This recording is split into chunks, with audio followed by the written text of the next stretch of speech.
is up, everyone? Welcome to the Miami Sports Vibes podcast with my boy Jacoby, as always, on this Tuesday night. Jacoby, man, the Dolphins responded. We were out here talking last week saying, I don't know how it's possible, if it's possible, but there was a way. We both agreed that probably a Jets beatdown would kind of cure things, man. 30-0. How are you feeling, Jacoby? Feeling good, dude. I mean, I was just telling you right before this, like I had no idea how this team was going to respond. Yeah, it's the Jets, but I was just like, so many damn injuries. They just got manhandled by another bad team. I did not know what to expect, and my expectations were pretty low once Tyreek Hill was ruled out as well. So I was beyond impressed. I was beyond proud of the team. They took advantage. They capitalized on what they needed to do in a big way. So it was a big win. Bradley Chubb, I called it last week, dude. He's going to have the redemption game, and sure enough, he did. He was almost identical to the stat line I predicted. So I was so pumped, and now I'm feeling even more pumped for this week. No, man, you did call it, bro. Like, what a game he had. I'm a big Bradley Chubb guy, so I love to see that, man. Finish with 7 tackles, 3 sacks, 2 tackles for a loss, 3 quarterback hits, a fumble recovery. I mean, he was freaking everywhere, man. And you called it. So it was very nice to see, the defense step up without one of their top guns in Xavier Howard, but you also saw the offense step up without one of their top guns in Tyreek Hill. It was an overall great team win, and then you're shutting out the New York Jets and sweeping a division opponent, which, I mean, say what you want. It's still tough to do regardless of a record, and the Jets are a top defense too. So the fact that our offense was able to do that, man, let's stick it right there. Let's talk about the offense. 21 for 24, 224 yards, a touchdown for Tua. Mike White got some burn towards the end of the game. Tua just dialing it up against a top defense, man. What are your reactions to how Tua played this past Sunday? Yeah, I think he played very exceptional given how, the line still wasn't pretty. The pressure was getting to Tua all game long, and being without your top receiver and your top lineman, he still showed out and just put up some absolute perfect throws, man. Like the throw to Waddle he had was amazing. I was pleased. I was really pleased with him. No stupid decisions. It was exactly what I needed to see from Tua in terms of bouncing back. And the running game stayed strong, man. And, it was finally so great to see a big Waddle game. And we got exactly that. So I was pumped with him, man. And I hope it continues. I really do. Yeah, no, I hope so too. Yeah, Tua did end up, getting sacked 3 times. We got to see Armstead out there, which is positive news, obviously for, a depleted offensive line. But, the Jets have their fair share of offensive line injuries as well. But you mentioned Waddle, man, 8 receptions for 142 yards and a touchdown. I mean, he was everywhere, man. You saw him get banged up early, and I was kind of like, "Oh, God damn it, man! Don't do this, are you man." serious, man? Like, I was like, you can't make this shit up. I was like, oh my God, this is not happening. I was worried. I was worried for a little bit, man. But I mean, the fact that he was able to come back and just do the things that he did was amazing. On DJ Reed, I mean, absolutely cooked him on that touchdown. That was a beautiful bomb by Tua. Had him slipping and sliding everywhere. It was just awesome to see because Jalen, without Tyreek Hill, and we're going to Waddle, and you're a top defense. You got Sauce, you got DJ Reed, you got this, defensive guru and Robert Saleh. I mean, the fact that he was able to have a game like that, I mean, it's just amazing to me. Like, that's exactly what we needed to see going forward. Now that, can Waddle do these? Now we know that, hey, Waddle is absolutely capable. You just got to call his number. And if Waddle could bring this type of energy when we have Tyreek, now we're looking at kind of that offense we saw from last year. And I think that's what we're going to need with these 3 games here down the stretch. I believe you agree with that, right? No, yeah. I mean, Tyreek wasn't out there to force feed him for that 2,000-yard record. I mean, I'm going to stand on that. Waddle was schemed perfectly in the game this week, and I was more than thrilled about it. You could just tell that breakout game was coming, and it finally showed up. And it was awesome. And the run game was kind of holding up better than I expected, given the offensive line injuries. And we just saw what Buffalo did to Dallas, man. We're going to need that run game this week because, I feel like they're going to want to bounce back in a big way. So, but I was more than pumped, man. Like, this game was not any means, I don't care what the score says, this game by any means was not easy going in or coming out of. Still guys were getting banged up, and the way this team responded, beyond proud of them. So I was pumped. Yeah, no, I think, we talked about the offense. We talked about Bradley Chubb. But Mike McDaniel, man, I mean, I thought he absolutely called a wonderful game, man, to be honest. There wasn't really any one of those, what are you doing? When Mostert needed to get the ball, he got the ball. When Mostert needed to score a touchdown, he got the touchdown. Like, there wasn't no, what the hell was that, really, that I'm used to saying, and, so are you for sure. Who's a little bit more critical of Mike McDaniel, rightfully so. Yes. But I thought he called a very, very good game. The Jets mindset was quick, try to get to Tua quick, just beat up on that banged up offensive line. And Tua was kind of getting off some dump offs early to A-Chain, couple to Mostert. And, he was kind of setting it up to then go deep later on in the game and kind of feed Waddle. I just thought McDaniel did a hell of a job. Would you agree with that? No, yeah, I think I'm going to give him his cards when they're due, man.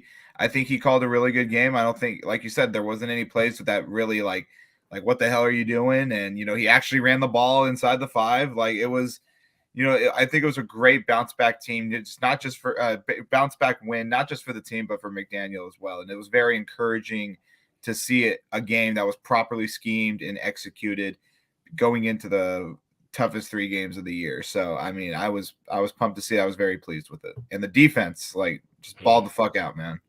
Vic Fangio brought the heat, and he didn't let up at all. So that was awesome to see. No, it was just awesome performance, bro. I mean, 2 interceptions, you got a couple fumbles in there, you got a shitload of sacks in there, tackles for a loss. I mean, all around team effort, man. And just that Jets defense, they called themselves the 85 Bears. We saw a comment on the chat.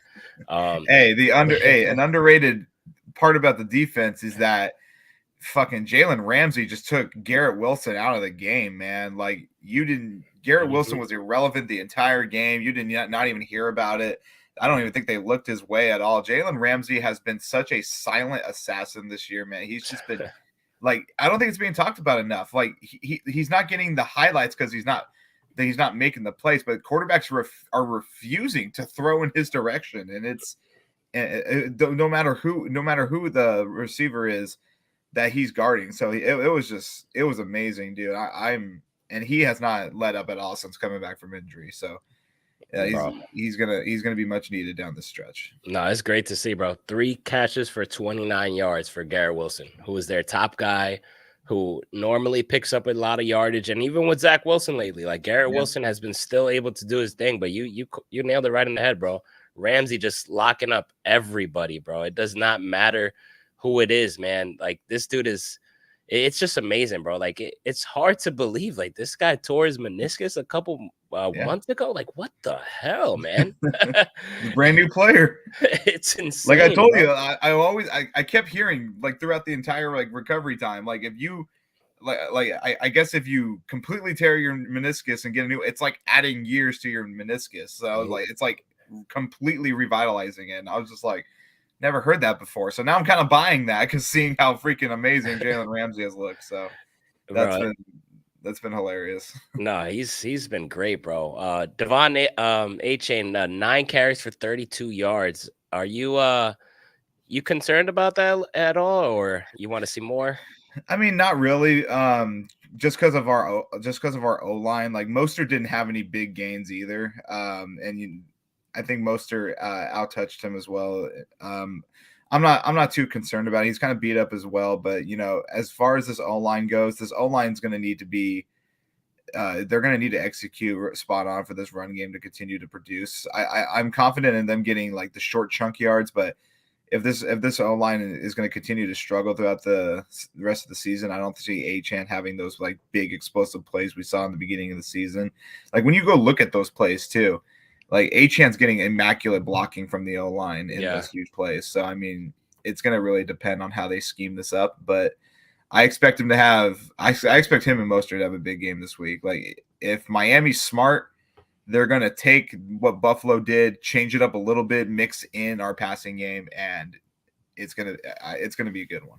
Yeah, what sucks is that a lot of those blocks in the beginning of the year when HM was really doing his thing, like a lot of it had to do with Connor Williams, man, and it really sucks, not having him there because he was getting down there, just creating holes and you know, just Yep. running downfield, and it's a big blow, man. Like that, it goes hand in hand, and people tend to forget that. Like offensive line and running back, it goes hand in hand. You're not just gonna go running into, they got to create holes for you. So Exactly.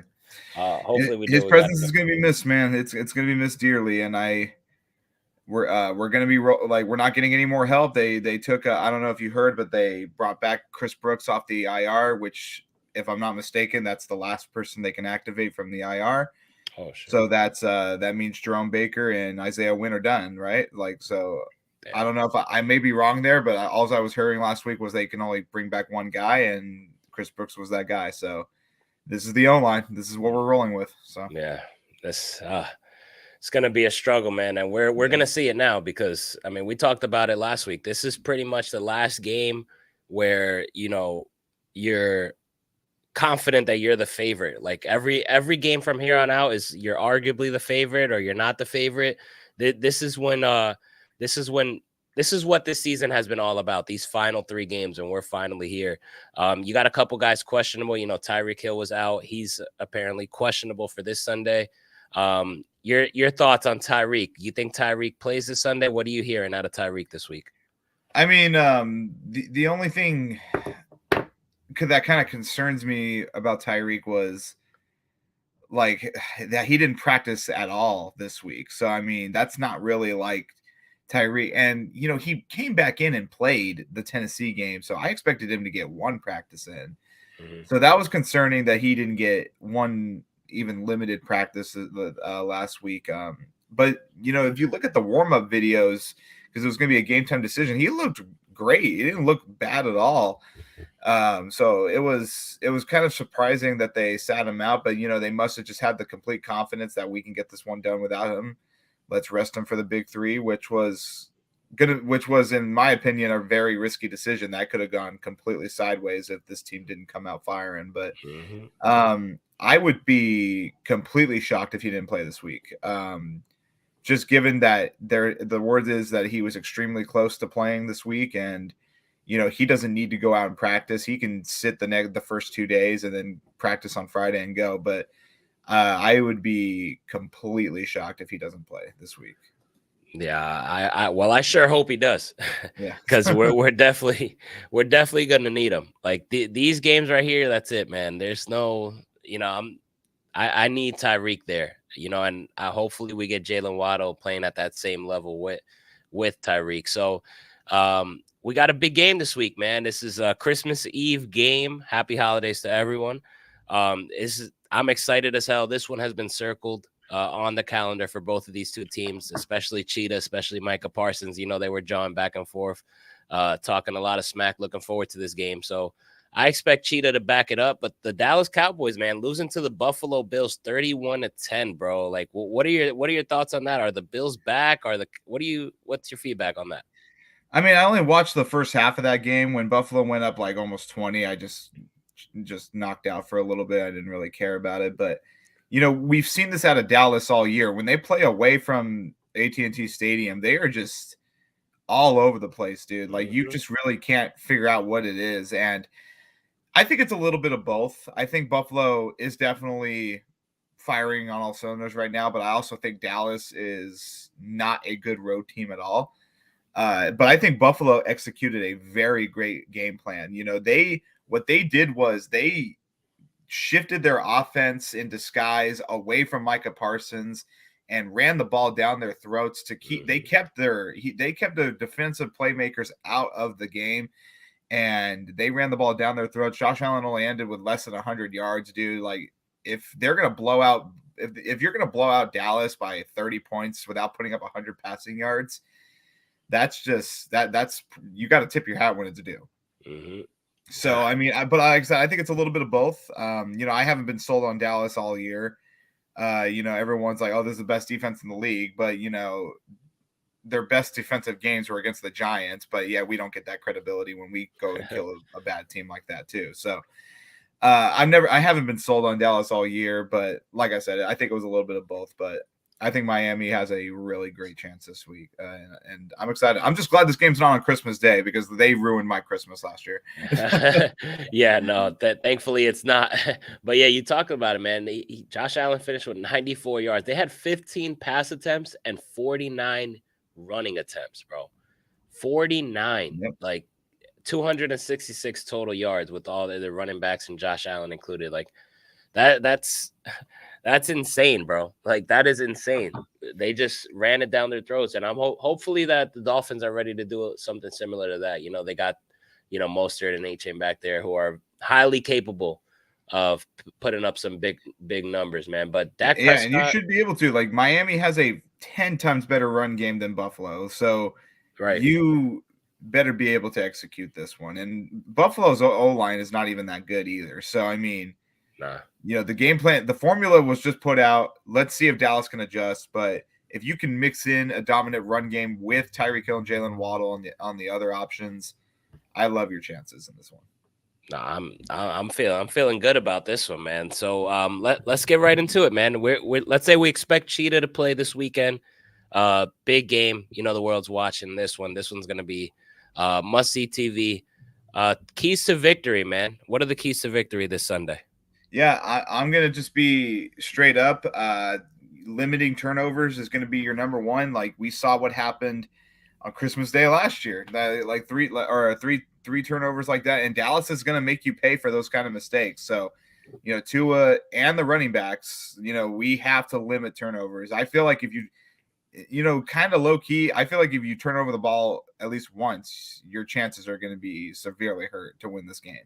Yeah. I think you're going to need every possession possible. So that's my first one. And protection on Tua. Our plays are going to need to progress. We're going to need to get big plays on this team.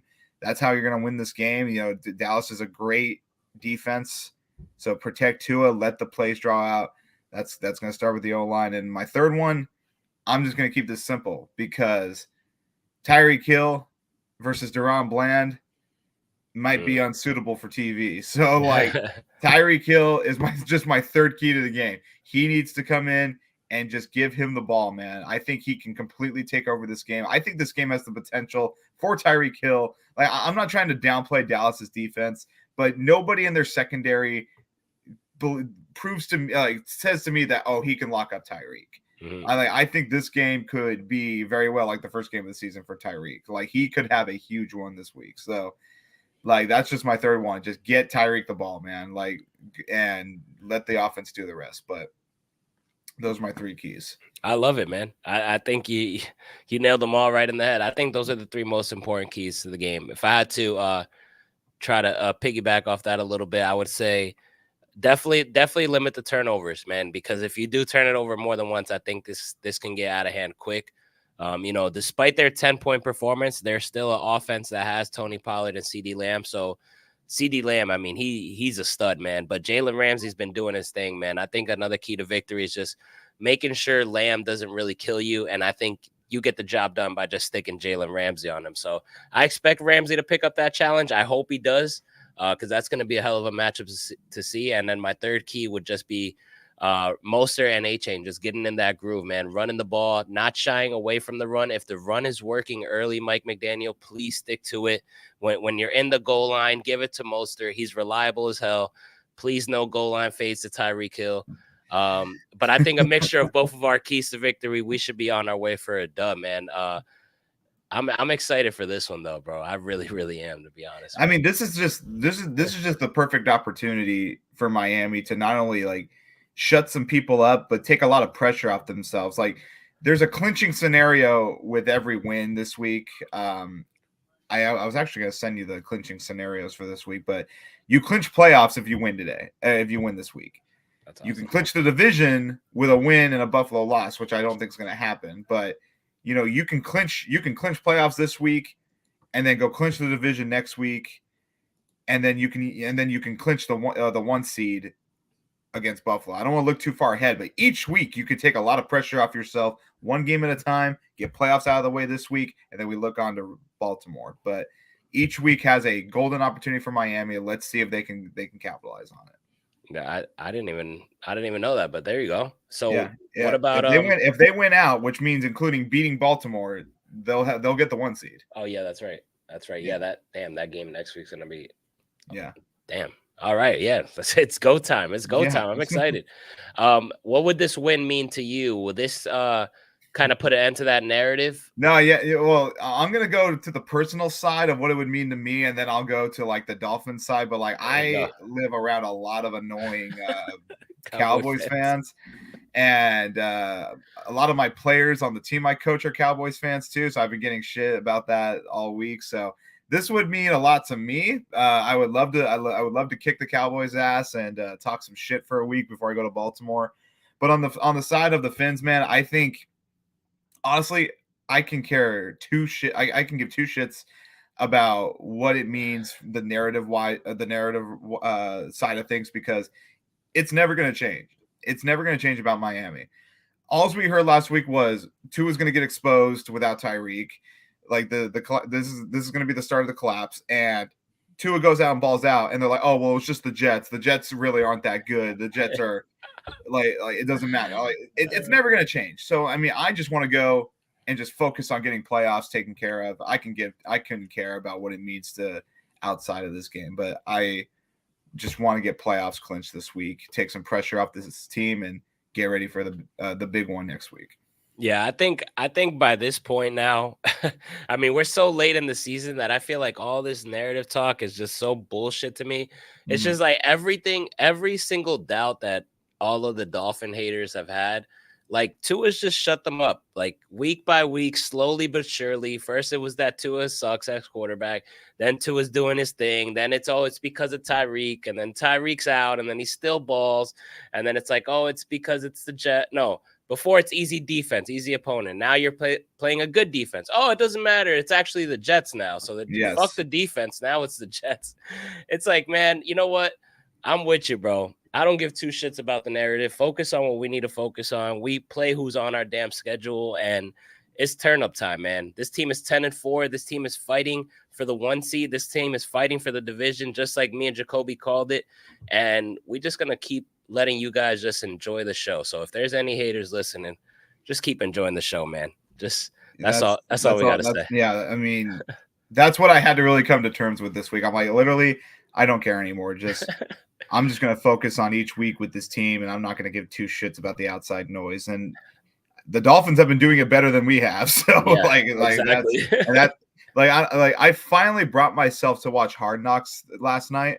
From last week, I couldn't watch it last week. There was no way I was able to tune into it. And then I brought myself to watch it last night, and it was still painful because like the whole time I'm like, I know what's going to happen at the end of this episode. So yeah, it's a weird one. It sucks, but you know, like you even hear them talking. They're like, because they were talking before the Chiefs and Bills game. They're like, oh well, if the Chiefs win this one, the Bills can possibly miss playoffs. But if the Bills win this one, we could be getting the 1 seed. But they were like, but it doesn't fucking matter. Like there's still 4 weeks after this to iron that shit out. So like even they don't even give a shit, which is their job as professionals. But that was like, you know, I love that fucking mindset. I love that they're not scoreboard watching and seeing all that kind of stuff. So I was down to hear that. No, things just feel different, bro. Like the vibe, man. The vibe feels different. I mean, you're seeing a lot of things that we're not used to seeing. Like we haven't been on a losing streak. We're used to seeing losing streaks. Like every time this team has lost, they've bounced back, and they've bounced back in a way where it's like, holy shit. Yeah, it might be against a shitty team, but the way they win and the way they respond to their losses, I think it's big time, man. And you see Mike McDaniel talk about that in his post games, like when he's in the locker room. And you know, some of that stuff, it may be cliche, but bro, like we're witnessing it. Like these things are actually happening, bro. Like they're battle tested, just like he says. He throws that out there a lot. They're resilient. They fight back. They don't give up. Like all of those things that you hear McDaniel saying, like it sounds cliche, but it's going down, man. Like this season has been special, bro, to be honest, man.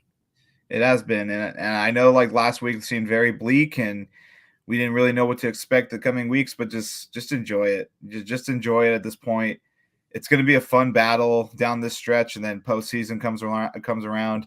Just enjoy it, like just because like honestly, like this has been the most special season of my life as a Fins fan. So like, Same. I'm not even going to think about what could happen anymore. I'm just going to enjoy it week by week. So Let's go, bro. I'm right there with you, my man. Because I mean, that before you know it, football is gonna take a long time to come back around, bro. Yeah. But I don't know. With how fast time's been going lately, maybe not, but been a hell of a season, bro. But this is when it gets stressful but fun, man. X factors, bro. Who's the X factor you got for this game? yeah, I'm gonna I didn't want to go with the basic one. I was gonna say Tua, but I'm gonna say Raheem Mostert. Because Like it. dude, he broke the franchise record with the most touchdowns Love it. in Dolphins history in a season. So I was pumped about that. But I think this running game is gonna be pivotal. Tyreek's gonna do what he does. Tua's gonna do what he does. I think our defense shows up, but our run game has to have a good game, and he's the leader of that group. I'm gonna give him the X factor. That's exactly where I was gonna go with that, and there's no other answer for me. It's for the exact same reason. Like you saw what Buffalo did to this Cowboys defense. We're gonna lean on Mostert. We're gonna need Mostert to figure out what he has to figure out. The opportunities are gonna be there, and he has to capitalize. I think the running game is the key to victory, and it starts with him. On and off the field. Also having being an A-Chain's ear. Making sure that he gets a lot of a lot of reps this week, and coaching them up the way he's been doing. He's been a true leader, man, and I'm happy to see Mostert. Me and you've talked about it for a couple weeks now, man. We apologize to him on this show. I mean, he's been freaking solid, man. Yeah, his segment in Hard Knocks was pretty cool too, man. Like I'm so happy for him, dude. Like he hasn't had the funnest career up until coming to Miami, if we're being honest. So it's great to see it, and he's got to continue leading us through. So I'm excited for him. All right, let's go with scoring predictions, man. How do you have this game finishing up? Yeah, so I think it's going to be a big roller coaster the whole day. I don't think it's going to be one we're just going to sit back and not be stressed about. So I'm gonna take Miami in this one. I don't think I had them getting the win at the start of the season, but my aspirations kind of changed a little bit. So I'm gonna say they're gonna win this one 24-21. Okay. They're gonna win on a Jason Sanders field goal. Oh, he's gonna make it then. Yes. Nice. It'll be the Christmas miracle of the century.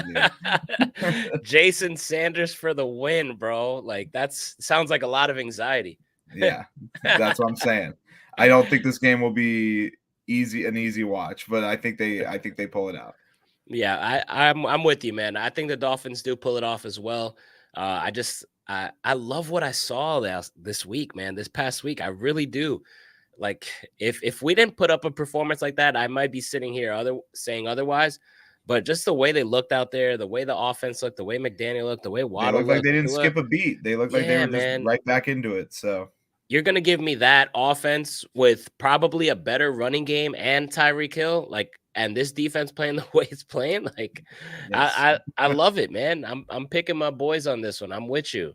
Dolphins win this game. I say 27-24. I'm also leaning with you on a three-point victory. I think it's going to be fun. I think we're going to see some fireworks, couple big plays, and a bunch of superstars: CeeDee Lamb, Tony Pollard, Parsons, Tyreek Hill, Tua, Jalen Ramsey. Like this is going to be a good Christmas Eve, man. Yeah, I'm excited about it. Like I got my day all open for that one. I'm ready for it. Like just make it a good game. That's all I got to say. Yeah, because you can ride this momentum. Because I'm going to tell you right now. This should be announced any day now, but Dolphins and Ravens is going to get flexed to Sunday Night Football. Like I don't think there's any way it doesn't. If you look at the schedule for that week, that is the only game that looks enticing. And the Sunday Night Football game right now is Vikings and Packers for that week. So wow, I don't think there's any way Dolphins and Ravens doesn't get flexed into Sunday Night Football. We should get that announcement anytime now. So, and when the lights are bright, Miami really hasn't shown up. So if you can ride this momentum into that, and you'll get extra rest because Baltimore plays on Monday. Yeah, the stars would align. So like Yeah. that's what I'm excited for. But yeah, like I expect any day now for that announcement to come out.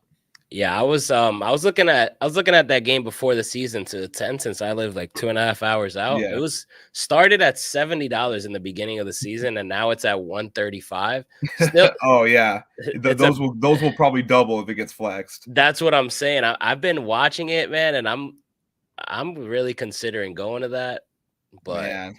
it's You bro, know if you're smart, you buy them right now right. and you make the ultimate decision if you want to go or not, because if it gets flexed, then you can probably sell it for doubles. So Bro, the thing is, bro, yo, man, going in the cold is fucking hard, bro. really. Because Yeah, I man. really want to experience a cold game. Like my brother and I, we want to go to Buffalo next year. Hopefully it's a cold game Ah, dude, for like the Dolphins are coming to Seattle next year. We hope it's a cold game. Like we want to experience that. So because bro, we're in California over here, always sweating our asses off. So I mean, I guess it's no, understandable. nah, man. I mean, I hear you, but dude, bro, like I remember the playoff game in Pittsburgh that I went to Oh when well, we that was a different type of cold, man. That was that like, was 1 degree, bro. One yeah, that was horrible.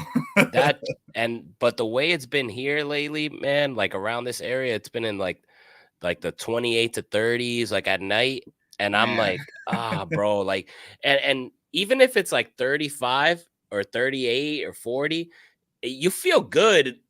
But when you're sitting there for, and it's like the second quarter, now it starts to really fuck you yeah, I up, could see man. myself like standing up the whole time, not even moving. Yeah, bro. It gets brutal, man. I sound like I'm all spoiled, but hey, man, it's just it's bad, bro. It's hard. It's hard, man. So that's why I'm considering. That's the only reason why I'm up in the air, because the game is worth it.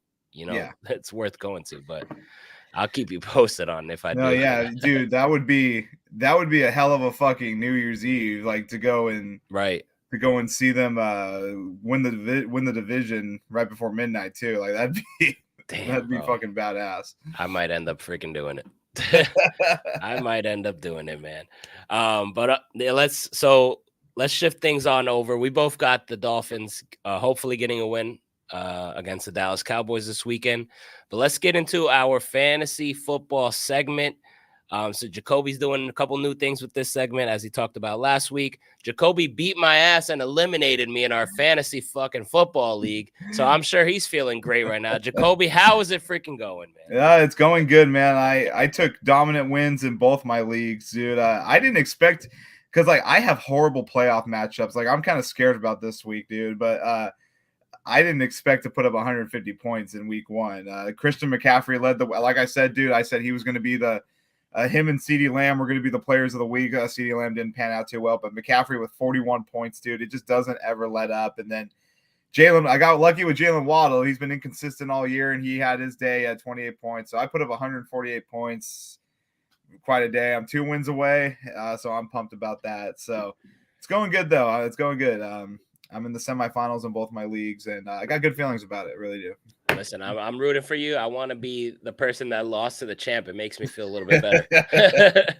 So, I'm pulling for you, man. So, explain one more time what we're doing with this fantasy segment. Yeah, so for since it's now postseason, I'm doing playoff winners of the week. I'm going to give you guys 4 players across all positions that I think are going to win those weeks and win you your fantasy playoff matchups. Because in terms of doing stardom sit-ems, we're at this point of the season where you really have to just roll with what you have. So I think this is a little bit more fun to see who I'm going to predict to have the highlights of the weeks for fantasy playoffs. So Absolutely. Let's hear him. yeah, so my first one, I'm going to stick with him again. I'm going to say Christian McCaffrey, even though he's going up against Baltimore. It doesn't matter what defense that you throw at the 49ers, they're going to get that man the ball. If he can't do it in the rushing attack, he's going to do it in the receiving game. Christian McCaffrey is an absolute monster, dude. I wish I drafted him first in my other league. But I made the smart move in this league, and I think he's going to have a plus 25 game against Baltimore, and I think Baltimore loses to the 49ers as well. So, Bro, CMC is so freaking reliable. It is insane, bro. I Yep, can't and believe you then have him. yeah, and then I actually don't have a quarterback pick this week. I don't like any of the matchups.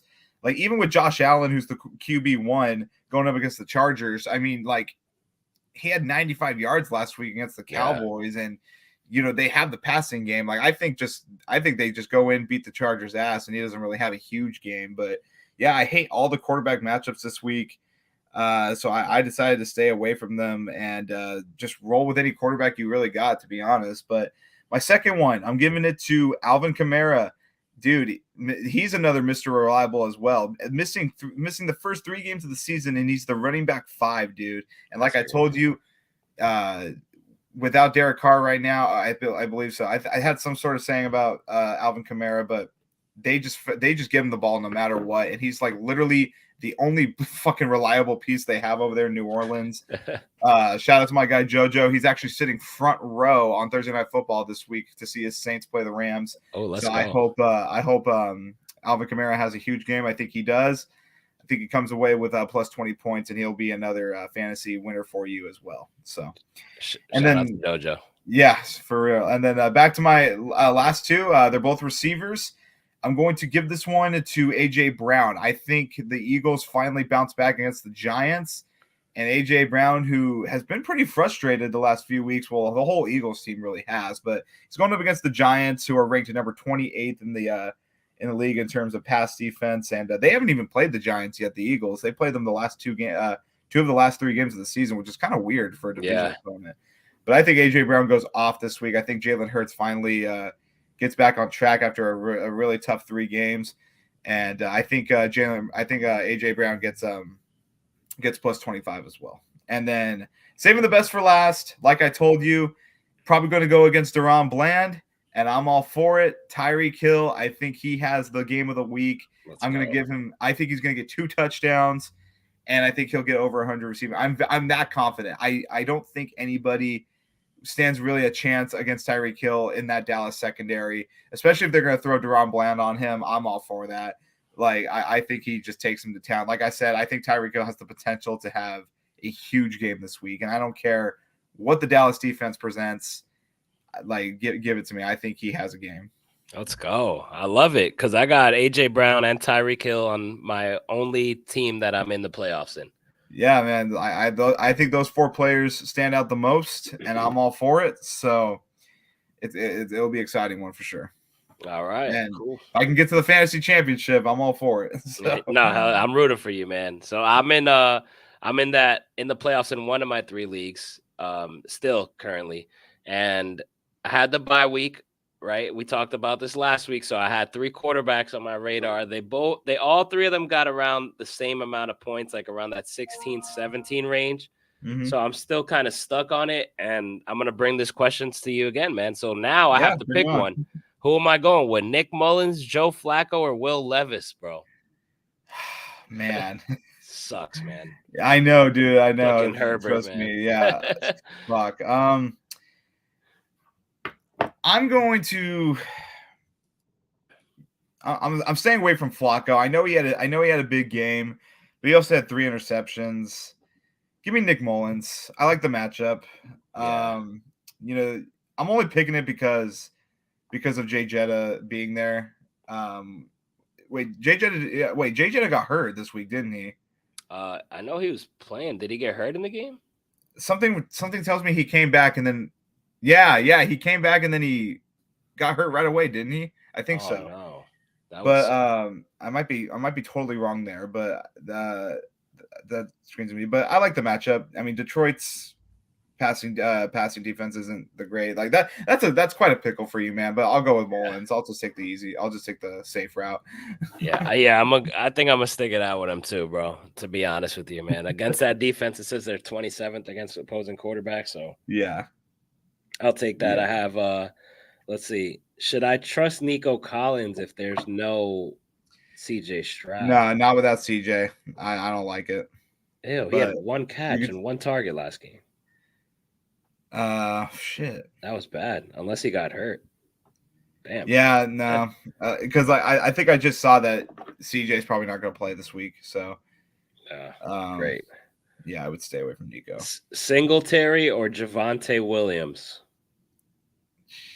I'll take Javonte. I'll take Javonte on that. Right. He's been so like up and down, but yeah, I feel like I have to kind of ride with him. The definition of a roller coaster. That's what.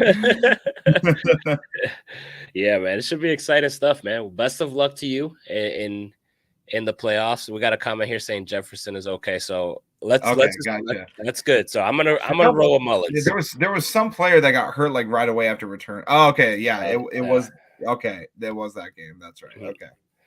Yeah, then yeah, I'd go Mullins for sure then. Okay, I'm rolling with Mullins.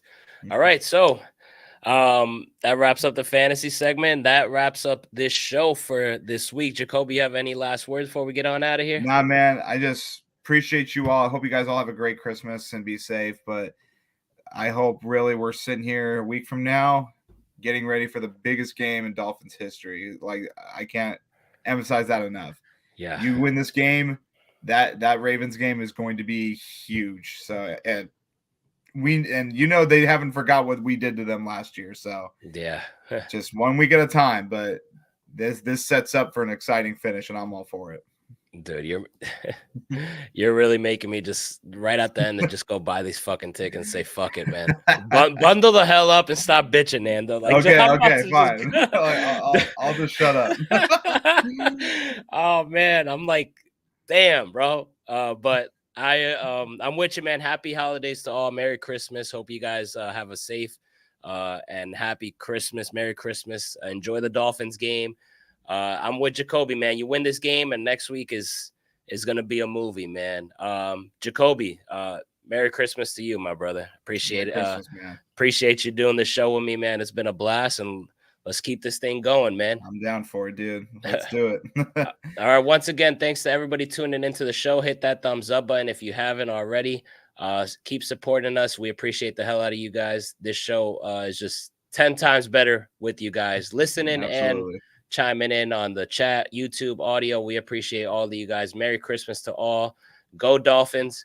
We'll be back next week talking about Ravens, Dolphins. Catch y'all next week, y'all.